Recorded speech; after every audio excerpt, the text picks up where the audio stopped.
Easy പോയിന്റിലേക്ക് ഏവർക്കും സ്വാഗതം. +2 സോഷ്യോളജിയുടെ 13ാമത്തെ chapter globalization and change, part 8, the political dimensions of globalization. ആഗോളവൽക്കരണത്തിൻ്റെ രാഷ്ട്രീയ മാനങ്ങൾ. The most significant political change was the disintegration of socialist world. അപ്പോൾ സോഷ്യലിസ്റ്റ് വേൾഡിൻ്റെ തകർച്ചയാണ് ഈ ഏറ്റവും പ്രധാനപ്പെട്ട ഒരു രാഷ്ട്രീയ തലത്തിൽ വന്ന മാറ്റം ഈ കാലത്ത്. The Soviet Union and socialist countries of Eastern Europe crumbled one by one. ആദ്യം സോവിയറ്റ് യൂണിയൻ, അതുപോലെ തന്നെ ഈസ്റ്റേൺ യൂറോപ്പിലെ സോഷ്യലിസ്റ്റ് രാജ്യങ്ങൾ, ഇതെല്ലാം തന്നെ തകർന്നടിഞ്ഞു, ഒന്നൊന്നായി തകർന്നടിഞ്ഞു. This speeded up the globalization process. അതിൻ്റെ ഒരു കോൺസിക്വൻസസ്, അതിൻ്റെ ഒരു ആ കാലഘട്ടത്തിൽ തന്നെയാണ് ആഗോളവൽക്കരണം എന്ന പ്രക്രിയ വളരെ വേഗത്തിൽ സംഭവിച്ചത്. അപ്പോൾ സോഷ്യലിസ്റ്റ് ലോകം, അതിൻ്റെ ഒരു തകർച്ച, അതാണ് പ്രധാനമായ ഒരു രാഷ്ട്രീയ മാറ്റമായിട്ട് കണക്കാക്കുന്നത്. ഇനി അനദർ സിഗ്നിഫിക്കൻറ്റ് ഡെവലപ്മെൻറ്റ് എന്ന് പറയുമ്പോൾ growth of international and regional മെക്കാനിസമാണ്. Another significant political development which is accompanying globalization. ഇപ്പോൾ ഗ്ലോബലൈസേഷൻ വന്ന ആ കാലഘട്ടത്തിൽ അതിനോടൊപ്പം വന്ന ഒരു രാഷ്ട്രീയ പുരോഗതിയാണ് is the growth of international and regional mechanism for political collaboration. അതായത് രാഷ്ട്രീയ വികസനം എന്ന് പറഞ്ഞാൽ എങ്ങനെയാണ്? പരസ്പരം രാജ്യങ്ങൾ തമ്മിൽ രാഷ്ട്ര തലത്തിൽ അല്ലെങ്കിൽ പ്രാദേശിക സംവിധാനങ്ങൾ, ഇതിൻ്റെ വളർച്ച, രാഷ്ട്രീയ സഹകരണത്തോടു കൂടിയുള്ള അന്താരാഷ്ട്ര അല്ലെങ്കിൽ പ്രാദേശികമായ സംവിധാനങ്ങളുടെ വളർച്ച. അപ്പോൾ കരാറുകളാണ്, അങ്ങോട്ടും ഇങ്ങോട്ടും യൂണിയൻസ്, യൂറോപ്യൻ യൂണിയൻ, അത് യൂറോപ്യൻ രാജ്യങ്ങളെല്ലാവരും കൂടി ചേർന്ന് അവരുടെ ഒരു പ്രധാനപ്പെട്ട കാര്യങ്ങൾക്ക് അവരൊരു ഐക്യത്തോടെ പ്രവർത്തിക്കാൻ ഒരു കരാറ്, അതിൻ്റെ അടിസ്ഥാനത്തിൽ അവർ പ്രവർത്തിക്കുന്നു. The association of south east Asian nation, ASEAN. അപ്പോൾ എല്ലാ രാജ്യങ്ങളും ചേർന്നിട്ട് ഈ സൗത്ത് ഈസ്റ്റ് ഏഷ്യൻ രാജ്യങ്ങളെല്ലാം ചേർന്ന് അവരൊരു സംഘടന പോലെ, അന്താരാഷ്ട്ര സംഘടന പോലെ. അതുപോലെ തന്നെ യൂറോപ്യൻ യൂണിയൻ്റെ കാര്യം നമ്മൾ പറഞ്ഞു കഴിഞ്ഞു. മറ്റൊന്നാണ് സൗത്ത് ഏഷ്യൻ റീജിയണൽ കോൺഫറൻസ്, സാർക്ക് എന്ന് പറയും.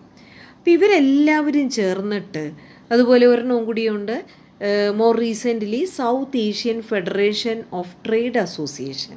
അപ്പോൾ ഇങ്ങനെ അന്താരാഷ്ട്ര സംഘടനകളുടെ വരവ് ആണ് മറ്റൊരു രാഷ്ട്രീയ മാറ്റം. Just some of the examples that indicate the greater role of regional association. ഇതൊക്കെ ഒന്ന് രണ്ട് ഉദാഹരണങ്ങളാണ് നമ്മൾ എടുത്തു പറയുന്നത്. അപ്പോൾ അത് റീജിയണൽ അസോസിയേഷൻ ഉണ്ടായി, ഇൻ്റർനാഷണൽ അസോസിയേഷൻ ഉണ്ടായി എന്നുള്ളതാണ് ആഗോളവൽക്കരണവുമായി ബന്ധപ്പെട്ട് വന്ന ഒരു രാഷ്ട്രീയ തലത്തിൽ വന്ന മാറ്റം. അതിൻ്റെ ഏറ്റവും പ്രധാന കാരണം സോഷ്യലിസ്റ്റ് രാജ്യങ്ങളുടെ തകർച്ചയാണ്.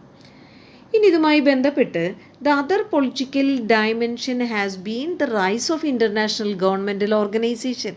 മറ്റത് അന്താരാഷ്ട്ര സംഘടനകളുടെ ഉയർച്ച. ഇൻ്റർനാഷണൽ ഓർഗനൈസേഷൻ എന്ന് പറഞ്ഞാൽ ഗവൺമെൻറ് ഓർഗനൈസേഷനാണ്, IGOs എന്ന് പറയും. അങ്ങനെ ഒരുപാട് സംഘടനകൾ ഉണ്ടായി. അതുപോലെ തന്നെ ഇൻ്റർനാഷണൽ സംഘടനകളോടൊപ്പം തന്നെ അന്താരാഷ്ട്ര സർക്കാർ അല്ലാതെ നോൺ ഗവൺമെൻറ്റൽ ഓർഗനൈസേഷനും വന്നു, ഇൻ്റർനാഷണൽ നോൺ ഗവൺമെൻറ്റൽ ഓർഗനൈസേഷൻ. അപ്പോൾ IGOയും INGOയും ഉണ്ടായി എന്നുള്ളത് മറ്റൊരു പൊളിറ്റിക്കൽ ഡയമെൻഷനാണ്. INGO differ from inter governmental organization. IGOയുമായുള്ള വ്യത്യാസം എന്താണ്? In that they are not affiliated with government institution. അപ്പോൾ അന്താരാഷ്ട്ര സർക്കാരിതര അല്ലെങ്കിൽ സർക്കാർ അല്ലാത്ത, ഗവൺമെൻറ് അല്ലാത്ത നോൺ ഗവൺമെൻറ്റൽ സംഘടനകളെന്ന് പറഞ്ഞാൽ അതിൽ ഗവൺമെൻറ്റുമായിട്ട് യാതൊരു ബന്ധവുമില്ല എന്നുള്ളതാണ്. അപ്പോൾ ഈ വ്യത്യസ്തമായ ഒന്ന് ഗവൺമെൻറ്റുമായി ബന്ധപ്പെട്ട സംഘടന INGO എന്ന് പറഞ്ഞാൽ നോൺ ഗവൺമെൻറ്റൽ ഓർഗനൈസേഷനാണ്, ഗവൺമെൻറ്റുമായി ബന്ധമില്ലാത്ത സംഘടന. Rather they are independent organization. അപ്പോൾ ഇൻ്റർനാഷണൽ നോൺ ഗവൺമെൻറ്റൽ ഓർഗനൈസേഷൻ എന്ന് പറഞ്ഞാൽ സ്വതന്ത്ര സംഘടനകളാണ്. Which make policy decision and address international issues. അതായത് അന്താരാഷ്ട്ര പ്രശ്നങ്ങളെക്കുറിച്ച് പ്രശ്നമാക്കുകയും അതിനെക്കുറിച്ച് ചർച്ച ചെയ്യുകയും അതിനു വേണ്ടിയുള്ള നയപരമായ തീരുമാനങ്ങൾ എടുക്കുന്ന ഒരു സ്വതന്ത്ര സംഘടനയാണ് ഇത്. അതിൽ ബെസ്റ്റ് നമുക്കറിയാവുന്ന INGOs ഏതൊക്കെയാണ് എന്ന് ചോദിക്കുകയാണെങ്കിൽ ഗ്രീൻ പീസ് എന്ന് പറയുന്ന സംഘടന, റെഡ് ക്രോസ് എല്ലാവർക്കും മിക്കവർക്കും അറിയാവുന്ന സംഘടനയാണ്. അതുപോലെ തന്നെ ആംനെസ്റ്റി എന്ന് പറയുന്ന ഇൻ്റർനാഷണൽ സംഘടന, അതുപോലെ മെഡിസിൻസ് ആൻഡ് ഫ്രോണ്ടിയേഴ്സ് എന്ന് പറയുന്ന സംഘടന, ഇതെല്ലാം തന്നെ INGOs ഉദാഹരണം, ഇൻ്റർനാഷണൽ നോൺ ഗവൺമെൻറ്റൽ സംഘടനകളാണ്. there was a new approach to economic policy. ഇനി മറ്റൊരു മാറ്റം വന്നത് ഇക്കണോമിക് പോളിസിയിലുള്ളതാണ്. This is called the new liberalism. Liberalism എന്ന് പറയുന്ന സമീപനമാണ് രാഷ്ട്രീയ തലത്തിൽ വന്ന മറ്റൊരു മാറ്റം. Activities undertaken with this approach are called new liberal economic activity. ഇതുമായി ബന്ധപ്പെട്ട ഈ സമീപനത്തോടെ ഏറ്റെടുക്കുന്ന പ്രവർത്തനങ്ങളെയൊക്കെ പറയുന്നത് പുതിയ ലിബറൽ സാമ്പത്തിക പ്രവർത്തനങ്ങളൊക്കെ എന്ന് തന്നെയാണ്. അതായത് ഈ ലിബറലൈസേഷൻ പോളിസിയിൽ, ഇന്ത്യയിലെ ലിബറലൈസേഷൻ പോളിസിയിൽ ഒരു പൊളിറ്റിക്കൽ വ്യൂ ഉണ്ട്. അതായത് പ്രൈവറ്റ് എൻ്റർപ്രൈസസ് ആണ് അതിന് പ്രാധാന്യം കൊടുക്കുന്നത്. The liberalization policy in India had a political view. It gave prominence to private enterprises. സ്വകാര്യ സംരംഭങ്ങൾക്കാണ് കൂടുതൽ പ്രാധാന്യം കൊടുക്കുന്നത്. അത് രാഷ്ട്രീയ വീക്ഷണം തന്നെയാണ്. അത് എക്കണോമിക് വ്യൂ ആണെങ്കിൽ പോലും, അതൊരു സാമ്പത്തിക പ്രവർത്തനങ്ങൾക്ക് വേണ്ടിയാണെങ്കിൽ പോലും, അതിൽ ഏറ്റവും കൂടുതൽ ഒരു പൊളിറ്റിക്കൽ വ്യൂ വരുന്നത് സ്വകാര്യ സംരംഭത്തിന് കൂടുതൽ പ്രാധാന്യം നൽകുന്നു, ഗവൺമെൻറ്റിൻ്റെ ഇടപെടൽ കുറയുന്നു. The basis for this belief was that a free market would be more efficient and better. അതായത് ഇതിലൂടെ അവർ പറയുന്നത് എന്താണ്? സ്വതന്ത്ര വിപണിയാണ് ഏറ്റവും എഫിഷ്യൻ്റ്, കാര്യക്ഷമം, അതുപോലെ ഏറ്റവും ബെറ്റർ, മികച്ചതും എന്ന്. ദിസ് പൊളിറ്റിക്കൽ വ്യൂ, ഇത് തീർച്ചയായിട്ടും ഇതൊരു പൊളിറ്റിക്കൽ വ്യൂ ആണ്. Opposes government interference and subsidies. ഇവർ ഗവൺമെൻറ്റിൻ്റെ ഇടപെടലിനെയും സബ്സിഡികളെയും എതിർക്കുന്നു. ഗവൺമെൻറ് ഇതിൽ ഇടപെടണ്ട, അതുപോലെ തന്നെ ഗവൺമെൻറ്റിൻ്റെ യാതൊരു വായ്പാ സഹായങ്ങളൊന്നും വേണ്ട. Globalization includes all kind of different people without any discrimination of any kind. പിന്നെ ഗ്ലോബലൈസേഷൻ്റെ മറ്റൊരു പ്രത്യേകത എന്താണ്? യാതൊരു തര വിവേചനവുമില്ല, ആളുകളെ തരംതിരിക്കുന്ന യാതൊരു രീതികളുമില്ല, എല്ലാവരോടും ഒരേ സമീപനം ഉൾക്കൊള്ളുന്നു. The International Economic Organization has the power to supervise the economic activities of its member countries.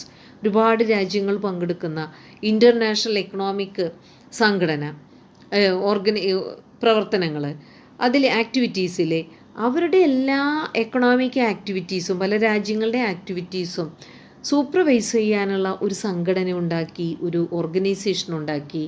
An international economic organisation, അന്താരാഷ്ട്ര സാമ്പത്തിക ഓർഗനൈസേഷനാണ്.